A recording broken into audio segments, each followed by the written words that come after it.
తెలంగాణ కాంగ్రెస్ పార్టీని నమ్మి ఓటేస్తే బుల్డోజర్లు రాజ్యమేలుతున్నాయని పలువురు అసహనం వ్యక్తం చేశారు.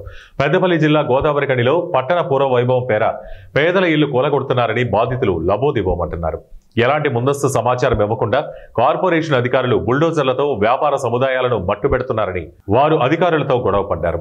ఉన్నత విద్య ఉన్నా ఉద్యోగం రాక సెల్ఫ్ ఎంప్లాయ్మెంట్ చేసుకుంటున్న తమపై స్థానిక ఎమ్మెల్యే రాజ్ ఠాకూర్ బుల్డోజర్లను ప్రయోగిస్తున్నారని వారు ఆవేదన వ్యక్తం చేశారు.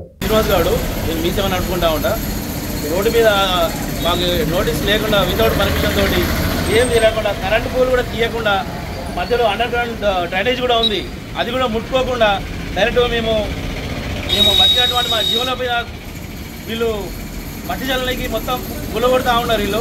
ఇది కొంచెం ఆపి మాకు న్యాయం చేయాలి. ఇంకో విధంగా ఏంటంటే అండర్ గ్రౌండ్ డ్రైనేజ్ తీయలేదు, పోళ్ళు ఎక్కడెక్కడ పోళ్ళు అట్లే ఉన్నాయి.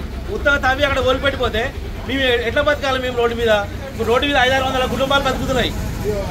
నేను డబుల్ పీజీ చదువుకున్నాను. నేను MA economics, MA psychology, BLLB చదువుకున్నది. నాకు ఎంప్లాయ్మెంట్ లేక ఒక రూమ్ తీసుకొని మీసేవ పెట్టుకొని ఆన్లైన్లో నడుచుకుంటే ఈవినింగ్ ఒక స్నాక్స్ పెట్టుకొని బతుకుతున్నా. ఇప్పుడు అది కూడా గొల్లగొడతా. నేను ఎక్కడ బతకాలి, ఎట్లా బతకాలి నేను అంటే ఇవన్నీ తెలియదక్క పనులు కాదా? తెలియతోటి అన్నీ ఆలోచించి అండర్ గ్రౌండ్ అనేది పోలని తీసిన తర్వాత మీరు చేయండి. ఈ పని చేయకుండా తీయకుండా ఇట్లా ఉత్తర కూల కట్టిపోతే మేము ఎట్లా బతకాలి? మేము